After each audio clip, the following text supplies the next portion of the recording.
Okay, the kids have already done their worksheets, and now we're going to tally them up. I need to section off my kids. I'm going to ask you to just raise your hand and let me know how many of you guys had the dominant red. Who had the most red words? Okay, and all of you guys will go over to the red charts.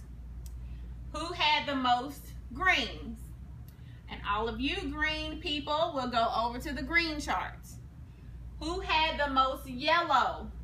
All of you yellow people will come over to the yellow charts. And who had the most blue? All of you guys will go over to the blue chart.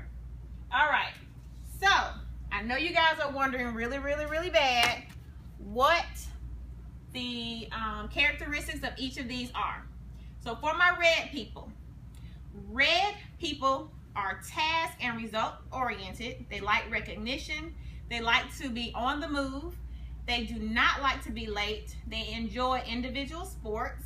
They like expensive, showy things, generally honest, but their moral compass might deviate during a competitive showdown. Basically, red personality types tend to make good leaders. So if you are a red person, you love the leadership role. You like to manage people. You like to be in charge. You want people to know that you are there. For my green people, you are detail oriented. You're precise. You're controlled. You like to do things right the first time. You like to complete jobs. You tend to be thrifty as adults.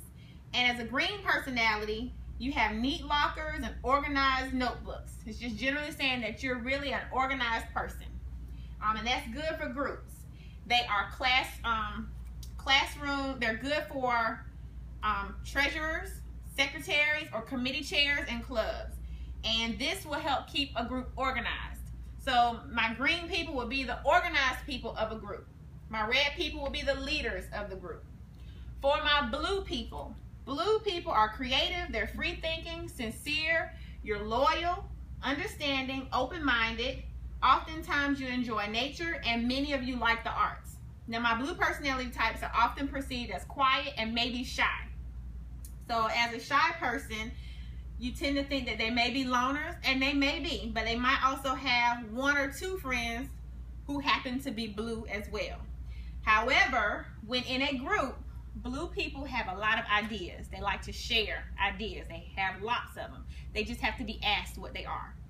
For my yellow people, you guys are people-oriented. You're expressive, friendly. You love to talk. You're extravagant, optimistic, and you enjoy team sports.